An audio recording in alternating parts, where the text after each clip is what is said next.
What's going on, everyone? Juicebags here, and welcome back to some Dungeon Defenders 2, and it's patch day once again. Now, sadly, it's actually the day after patch day, and it's what? 3:30 in the morning?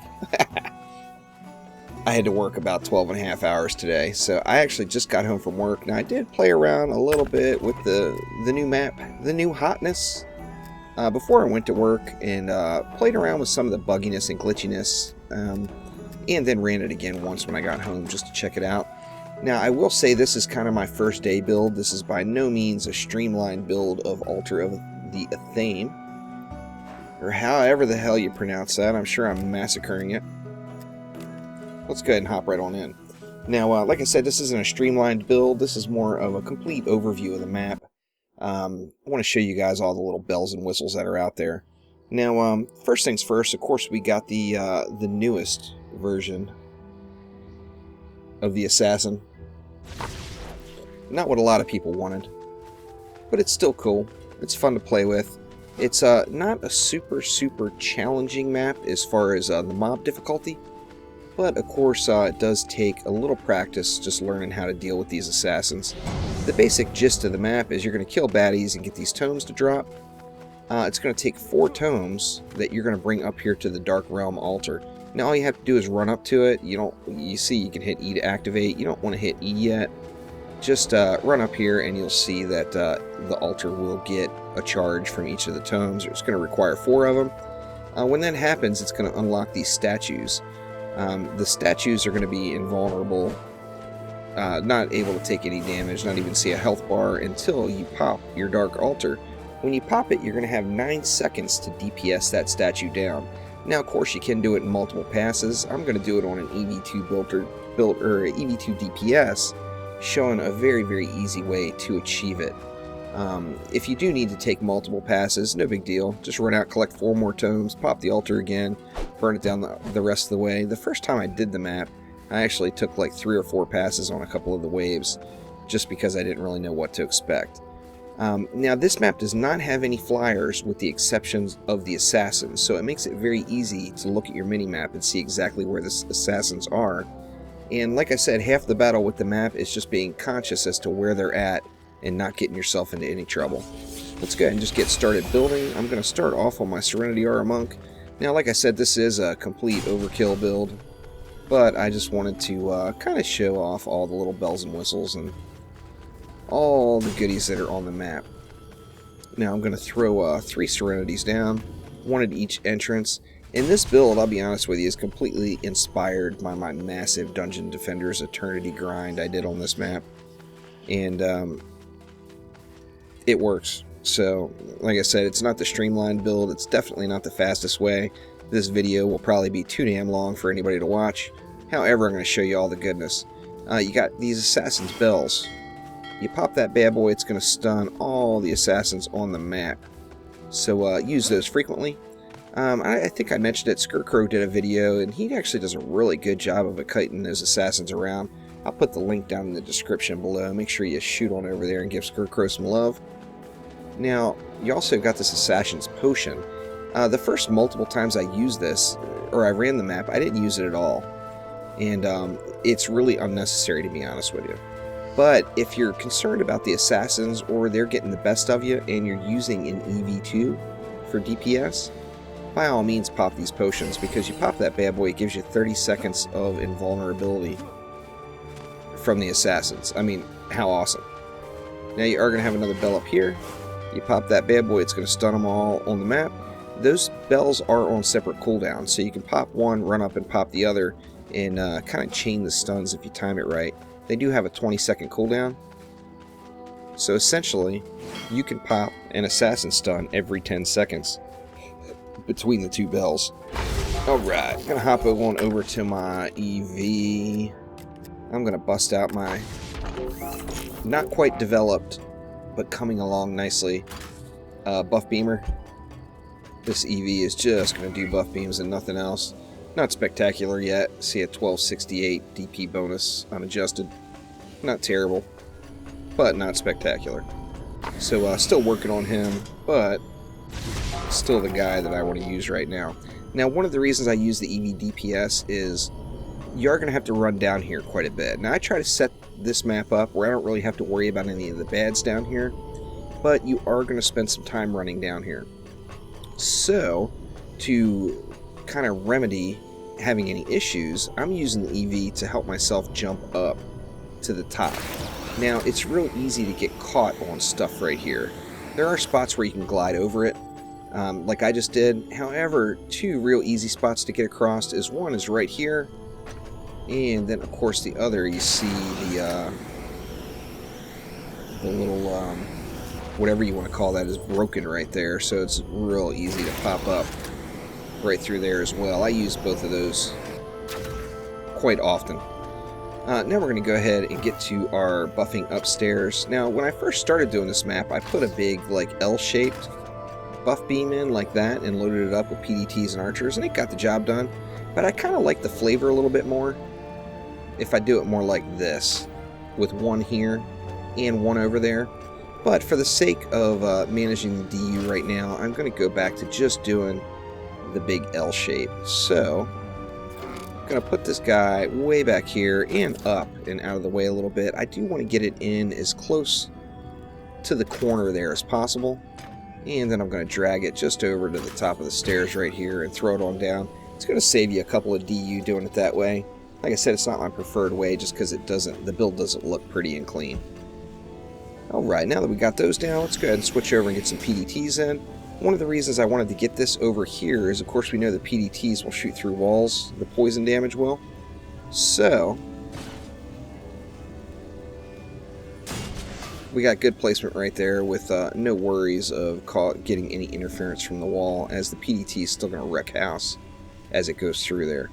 Now I'm going to go ahead and put my second PDT for this side down right here, and then hop on over. I like to put my PDT down below all the way up front of this buff beam here, just so it gets the maximum range all the way to the door. And if there's any gaps where the poison doesn't chain, they're still going to pick it up really, really quickly, just from having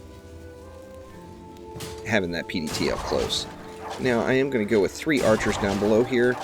Obviously not maximizing the usage of the archers using both sides, but I'm using them just because I really, really like the Abyss Lord, and I think archers are cool. So use whatever you want down there. My preference, obviously, is the Abyss Lord and the archers. I spent so many hundreds of hours grinding all this gear, I just refuse to put them down and use PDTs only. I want to use my archers. Now on this side, when we're putting the archers in, I'm not even positive if they're doing it, but I know a lot of people are putting traps like around the statues, or putting towers in a position where they'll hit the statues. I'm not sure if these archers are hitting the statues. However, I'm placing them that way to get statue coverage pointed that direction, just in case they are. Alright, now on this side, it's kind of crucial the way you place them, just to make sure if they are hitting the statues, you're getting the assist. So you want to make sure that the archers, you're going to get usage out of both sides of them. So we see like this archer technically could shoot a mob that came over here, or down these stairs. And then of course the other side of it is going to just steamroll anything down here. However, they're still going to cover those 2 towers. So I'm going to do that with all 3 of the archers that I put here to make sure I get some adequate coverage. Just like that. Now that's going to leave us, what, 210 DU left. Now, one thing on this map with blockades, whether you use blockades, whether you use apprentice walls, whatever you use, they give you a little cushion. If you do die, it seems like the assassins are going for your blocks quicker than anything else. And of course, your blockades can take quite a beating from these assassins that don't hit super hard against defenses. Now obviously, if you get several of them on you, they will steamroll your face. So you want to keep them away from you and not just sit there and try to take any abuse. But blockades can go quite the distance against these guys. Now that's going to leave me 150 DU left. I want to switch back over to my Proton Beam EV2. In fact, I'm just going to bust out the deeps while I'm here. and then I want to proton it up a little bit. Now the way I build, just like I built this map on Dungeon Defender's Eternity, is I want to try to ignore this bottom lane as best as I can. Now we're not going to have any ogres, and I'm not going to put a blockade down here, so I do want to make sure that I've got a little bit of CC, and we're going to do that in the form of a nice 60 DU proton beam right down there. That's going to give you adequate coverage to make sure this lane is slowed up as that PDT and these archers just wreck house. Now we've got 90 left, so that's going to allow us 2 more little protons. I'm going to put a smaller 40 DU proton here. Although this entrance is insanely close to the core, you've got a nice little area where these bads just get pounded right here. So I'd like to put the smaller one there, as that's, you know, technically, as far as the towers go, it's my weak lane, but just by the geometry of the map, that lane can be powerful. And then right here, I'm going to go ahead and go with my last 50 DU with just something like that. And you got 100 left over for some upgrades. Now, since this is my weak lane, I'm going to go ahead and throw them directly into some of the defenses there on that lane. So let's go ahead and hop on over and get this thing started. Stun these bad boys. Stun them frequent, stun them often. And once you get the proper rotation down, like Crow did in his video, you're going to find it makes things a lot easier dealing with these guys. Now, of course, you are waiting for these tomes to drop. Of course, they're dropping from the Dark Prophets. Run up there, place them, you see 1 added. It takes 4. So you're going to need to collect up 4 of them. Get a little more stunning going on, just because we can. I didn't check. Is there a book down below? There we go. There's one right there. And just 1 more and we can get that first statue burned down. And there he is right there. I got an assassin hot on my tail here. I want to kind of avoid him. If you just have 1, they're pretty easy to kite around. Of course, if you get multiples on you, you can end up being in trouble if you're not careful. Now, here's the kicker. I got my, you see, I can activate it now. I'm not going to activate it, though. I'm going to run over and drink that potion. Now, most people would probably consider this a complete waste of time, but if you're in a position where you don't have super strong DPS, this potion is going to be crucial, particularly if you're on an EV2 builder, or EV2 deeps, pardon me. Gonna hop over, let's pop that Assassin's Bell 1 more time, just because we can, and gonna go ahead and burn down the first statue. You see the little ghost pops up, the ghost is gonna pop up on the statue you want to use, and one thing I found is that if I get down into position on the EV2, my proton cannon is gonna burn through the statue pretty darn quickly, and I can do it in 1 pass if I have 6 seconds. That's basically what I'm taking. So you get 9 seconds to kill it. As long as I can get down into position within 3 seconds, I usually am not having too much of a problem. Now for ups, I'm not really throwing them around in any particular direction. I just kind of want to get 1 upgrade on everything. The PDTs, of course, are important, as they are doing massive amounts of damage in their current state. So I definitely want to make sure I don't miss out on any PDT upgrades. And then, of course, don't forget to give some love down here, because we don't have a wall, and plus I want to be able to ignore this lane. So I'm going to go ahead and throw my remaining 200 in, and I think I actually had enough laying on the ground up here to potentially throw in another upgrade or 2. Oh yeah. The longer you wait this map out, you can actually collect massive amounts of DU, and if you had the patience to do it, I'm pretty sure you could probably turtle this map and get everything fully upgraded, if that's your thing. Of course, you know, it's a lot quicker just to knock it out. Alright, let's go ahead and get this next wave started. Now, I'm not certain on the exact number of assassins that come out per wave, but I can tell you that there's definitely more. each wave. Another important aspect of the map, and something I'm going to do a video about here pretty quickly over the next day or two if this map doesn't get fixed, is you do get drops, loot drops.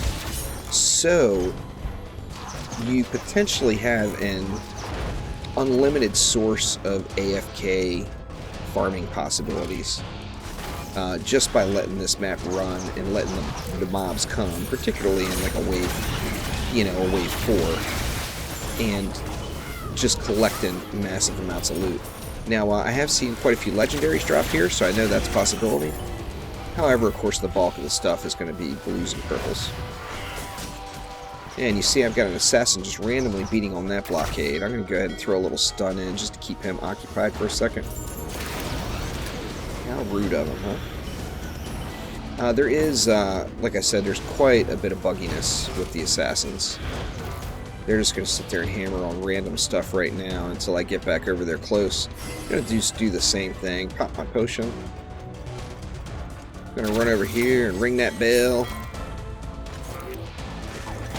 And then get back over here and get ready to burn down this next statue. See, I just barely caught that 6-second mark there. I was actually more like 5.5, but I think it's still enough time. Yeah, plenty of time.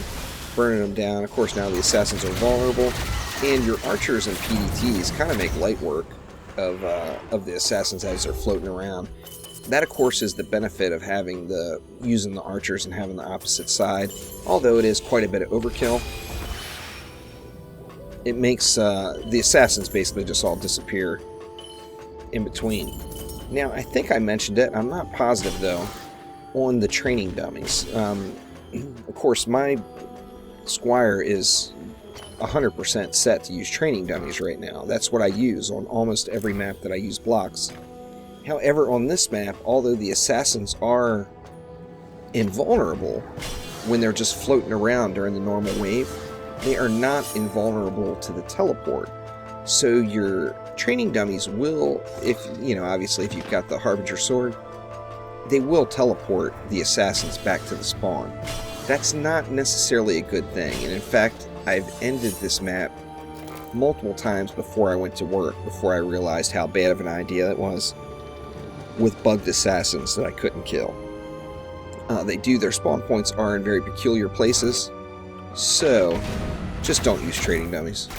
I'll talk about the training dummy issue in my next video regarding this map, as soon as I'm able to get it done.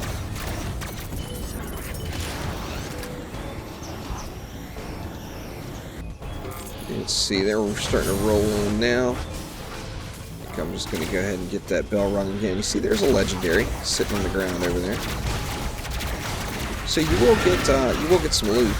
Now, of course, for quite a few of us out there at this state in the game, none of that loot is going to be an upgrade, and all we're interested in is the mystic weapon or the ring. Of course, you can get a 750 or up to 750 item power ring off this map as well.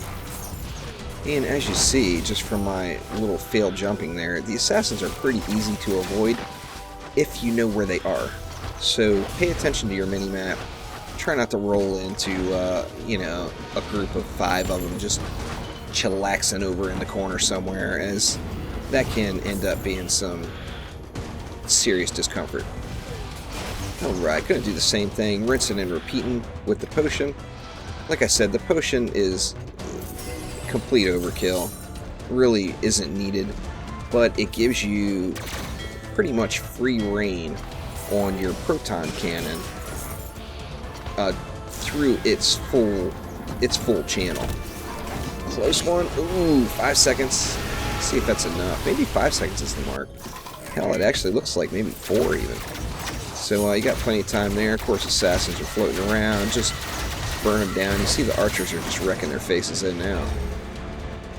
And we got another one. You will have to hunt them down sometimes. They don't always like to come out and say hi. Sometimes they want to be a little deceitful and take long walks in strange places. Right, let's see. We got wave 4 coming up now, so this is pretty much the end. Let's see what kind of fatness we got there. Got some gloves, 693 gloves. They'll they'll make some nice fodder for the upgrade wheel. And let's see, I'm going to go ahead and up that PDT all the way. And I'm pretty much not going to have to worry about this lane at all. I could sit there, with the exception of that proton beam, I could sit there almost in an unlimited amount of time and just let the bads roll in. Let's see, speaking of protons, let's throw a little bit more love over here and here. And with 100 left, I think I'll just give it to one of those archers. Alright, got enough to heal this wall? No. No target, it was saying. How strange. I guess it doesn't want me to use the one, my one green mana. Quick stun there to start the wave.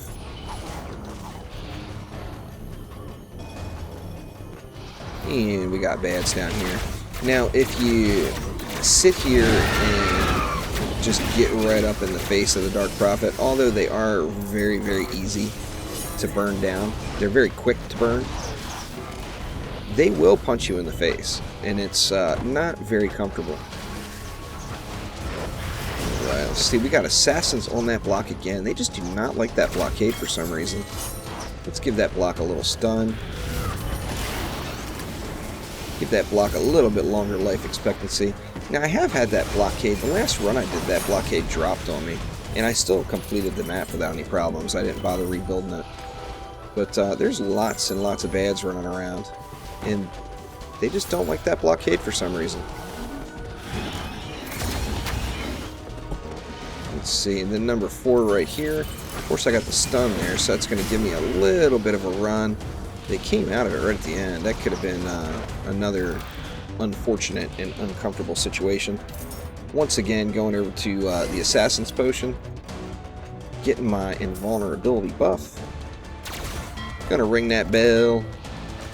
And I'm just gonna get over there and demolish that last statue. I got 10 seconds of invulnerability left. Oh no, what happened here? I lost my no, I still got my invulnerability left. So anyway, if you're gonna screw up and die, definitely do it while recording. It's always more fun that way. So anyway, there's an example of what not to do. I got caught up on that pack of mobs, and they, kind of ruined my whole afternoon in that aspect. The good news is there's probably going to be enough books laying around just to pop it again right away. No, maybe not. Is there one down below, hopefully? Let's see. If not, it happens. Or if you can't, if you don't have enough DPS to burn through the statue in one pass. See, that book went and despawned on me. I saw it. I saw you despawn, book. Anyway, 2 more. Let's see, we got number 3 right here. You pop, for those of you fortunate enough to have a trusty Dragolich just kicking it, you pop Dragolich on those bads, and they just damn near instantly vaporize. Let's see, I should have rang that bell again. God, it makes me think of that awful, awful song. I'm not even going to say it. Ugh. God, that thing is terrible. It's on the, you guys know what awful song I'm talking about. It's on the loop at work, and it just irritates me every time it comes on. Anyway, let's try this again. Pop in a potion. Ringing that bell. And let's get into that final statue here. Only 1.7 left, shouldn't have anything to worry about here. There we go. Okay, assassins are down. I think it's a good idea if I run away before my invulnerability runs off there, and it's good game. So there is a look at it. It's patch day for me. It's the day after patch day for all of you. Lucky, lucky people. I tell you, it wouldn't piss me off at all if they moved patch day to my day off. I'd be fine with it. Let's see what kind of goods we got. I've still yet to find a ring. I think this is like run number 4 or 5 that I've done. No ring yet. Will this be the one? Nope, not going to be the one. Here's a 738 weapon. Diamond spread. I haven't seen that one yet. That'll be interesting to check out. But anyway, that's going to do it for now. Thank you all for watching. Please click that like button and subscribe to the channel, and we'll be back very soon with some more DD2. See ya!